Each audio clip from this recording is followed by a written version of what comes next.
हरे कृष्णा। हरे कृष्णा प्रभु। कैसे हैं आप प्रभु? मैं अच्छा हूँ, आप कैसे हैं?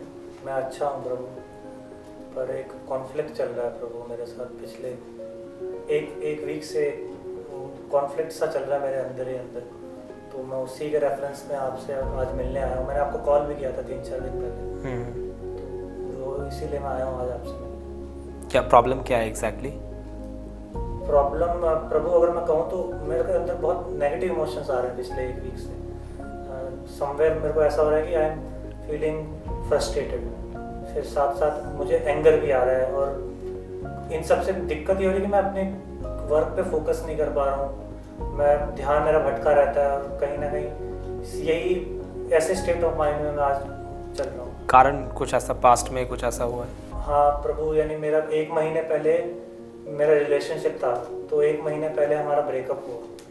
अच्छा। तो उसके कारण पिछले एक वीक से मुझे ज़्यादा हो रहा है, मतलब ये वाला इमोशंस उसको लेकर आ रहे हैं मुझे, फ्रस्ट्रेशन और ये नेगेटिव एंगर। ओके, तो आप किसी रिलेशनशिप में थे और अभी ब्रेकअप हो चुका है, और जिसकी वजह से वो पास्ट मेमोरीज उसको रिकॉल करके मेरे ख्याल से you are not able to focus in studies, यही है मेरे ख्याल से? हाँ प्रभु, एकदम, मतलब हाँ, मैं वही अपना कार्य, मतलब वर्क में स्टडीज़ ही करता हूँ, स्टूडेंट हूँ, पढ़ाई पे फोकस नहीं कर पा रहा हूँ। और नेक्स्ट मंथ मेरा एग्ज़ाम भी है, तो उसके कारण मुझे और चैलेंजिंग लग रहा है कि मेरे को इस टाइम पे, क्योंकि मेरी समझ है कहीं ना कहीं कि ऐसा इमोशन आना नहीं चाहिए, इसलिए मैं समझ नहीं पा रहा कि एंगर और फ्रस्ट्रेशन आ कहाँ से रहा है।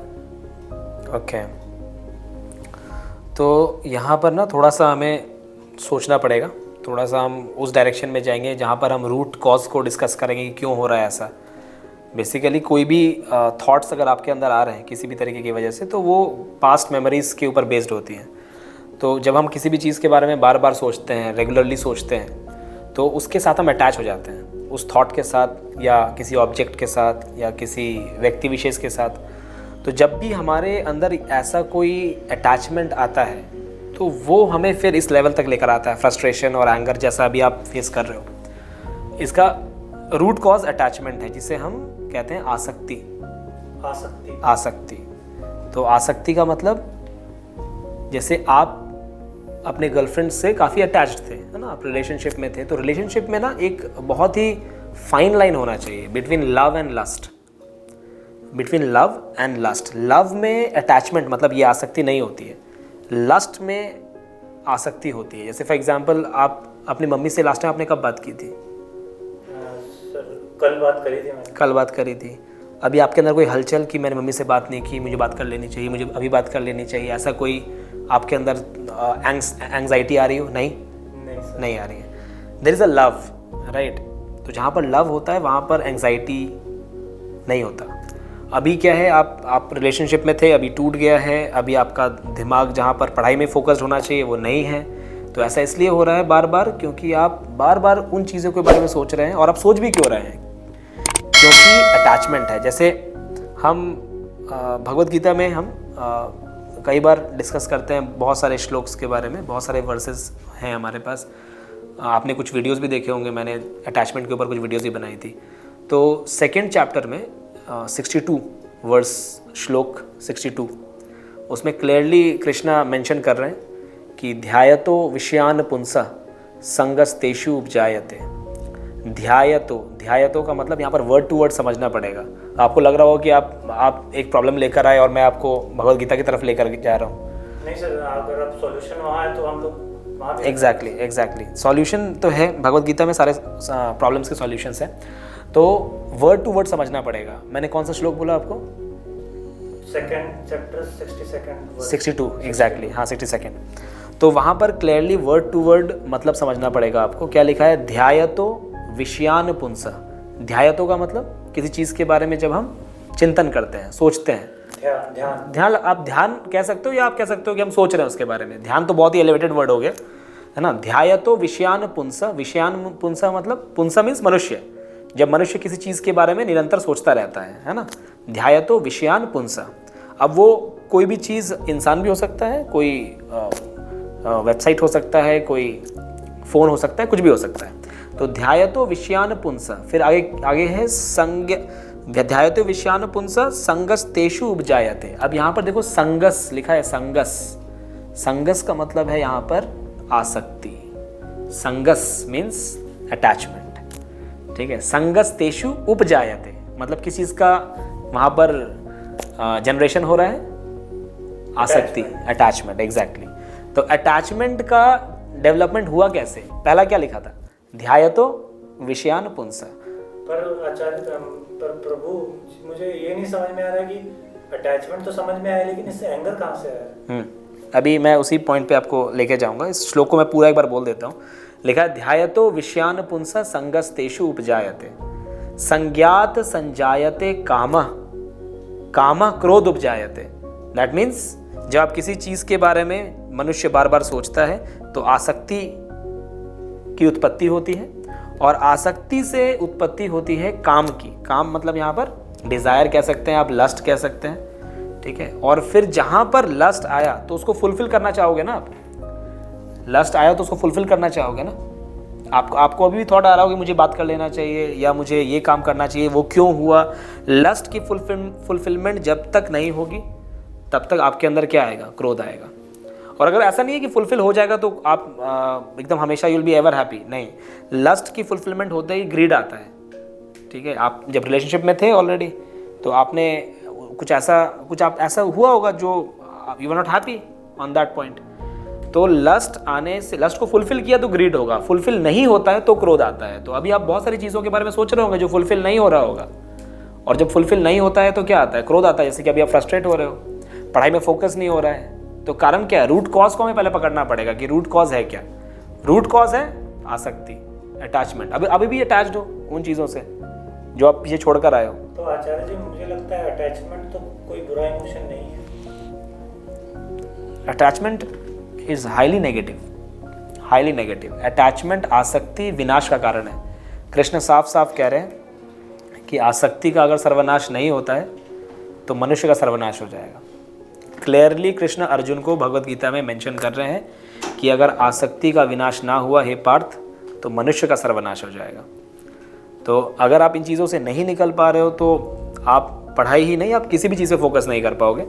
चाहे आपका अगले महीने एग्ज़ाम हो, चाहे 2 महीने बाद एग्ज़ाम हो, तो उस एग्ज़ामिनेशन को क्रैक करने के लिए आपको पढ़ाई पे फोकस करना पड़ेगा। और पढ़ाई पे फोकस तभी हो पाएगा जब आप उस अटैचमेंट को कट डाउन करोगे। आप सोच रहे हो कट डाउन कैसे करेंगे? हाँ आचार्य जी, मतलब पर मुझे अभी भी समझ नहीं आया कि तो फिर अटैचमेंट तो मेरे परिवार से भी है। अटैचमेंट नहीं, देयर इज अ लव। और वो अटैचमेंट जो है ना वो आपको उतना ज़्यादा परेशान नहीं कर रहा है। अटैचमेंट परेशान करता है जनरली। अटैचमेंट हमें परेशान करता है, हमारे अंदर एंग्जाइटी क्रिएट करता है, हमारे अंदर लस्ट डेवलप करता है कि हमें कुछ प्राप्त करना है, हमें अभी बात करनी है, हमें अभी कुछ इंटरेक्ट करना है। तो ये जो थॉट्स आ रहे हैं ना, इसको चेक करने की ज़रूरत है। अभी आपको ना एग्जामिनेशन परेशान कर रहा है, अगर जिस दिन एग्जामिनेशन परेशान करने लग जाएगा तो समझ जाना you are attached with the results of the examination.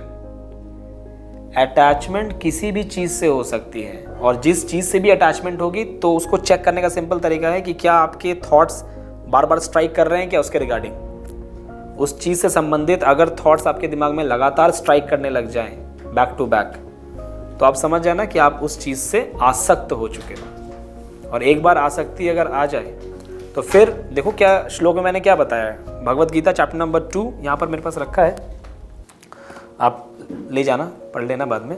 2nd chapter में 62nd श्लोक साफ साफ मेंशन्ड है, ध्यायतो विषयान पुंसा संगस्तेषु उपजायते while contemplating the object of senses the person develops attachment, from attachment develops lust and lust arises anger. इसके जस्ट अगले श्लोक में साफ साफ मेंशन्ड है, 2.63 के बारे में बात कर रहा हूं मैं। क्रोधात भवति सम्मोह सम्मोहात स्मृति विभ्रम स्मृति भृंशात बुद्धि नाशो बुद्धि नाशात प्रणश्यति। साफ साफ कृष्ण कह रहे हैं कि क्रोधात भवति सम्मोह, एक बार अगर क्रोध की उत्पत्ति होती है तो हमारे अंदर ये डिसीजन मेकिंग पावर खत्म हो जाता है, क्या सही है क्या गलत है। क्रोधात भवति सम्मोह सम्मोहात स्मृति विभ्रम। स्मृति विभ्रम का मतलब आपके जो भी रिमेम्बरेंस था, आपके अंदर जो भी नॉलेज था, वो सब एलिमिनेट हो गया, आप भ्रमित हो चुके हैं। हाँ आचार्य जी, यही मेरा स्टेट ऑफ माइंड चल रहा है। एग्जैक्टली ये रहेगा, ये स्टेट ऑफ माइंड आपका तब तक रहेगा जब तक आप रूट कॉज पे फोकस नहीं करोगे। रूट कॉज देखो, रूट कॉज अभी भी वही है। क्या था रूट कॉज? अटैचमेंट। आप अटैच्ड हो, you have to detach, you have to get detached. Detach रहो किसी भी चीज़ से, फॉर दैट मैटर अटैचमेंट होना ही नहीं चाहिए। अगर आप तैयारी भी कर रहे हो तब भी अटैच मत रहो कि एग्जामिनेशन क्रैक हो जाएगा तो I will be able to satisfy my senses, I will get a decent job, I will be having luxury life. वो सब जैसे सोचना शुरू कर दिया ना, समझ जाओ अटैचमेंट हो गया। और जब वो फुलफिल नहीं होगा तभी फ्रस्ट्रेशन आएगा।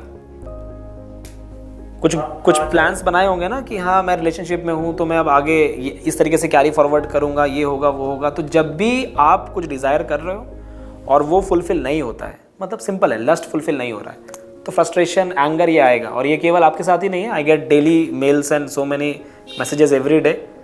It is a general problem with all the students across the country. तो मुझे अब इससे क्या कंक्लूजन निकालना चाहिए कि आगे मैं ऐसे सिनेरियो में ना आऊँ? अपने आप को डिटैच करना पड़ेगा। डिटैच करने का एक प्रोसेस है और वो प्रोसेस सिंपल है, माइंड कंट्रोल। माइंड को कंट्रोल करो। माइंड को कंट्रोल बोलना आसान है, करना बहुत बहुत मुश्किल है ना। तो उसके लिए आपके माइंड का इंगेजमेंट शिफ्ट करना पड़ेगा। और वो इंगेज जब तक माइंड नहीं होगा किसी ऐसे प्रोडक्टिव ऑपरेशंस पे, किसी ऐसे पॉजिटिव चीज़ों पे, तब तक आप इस प्रॉब्लम से बाहर नहीं निकल पाओगे।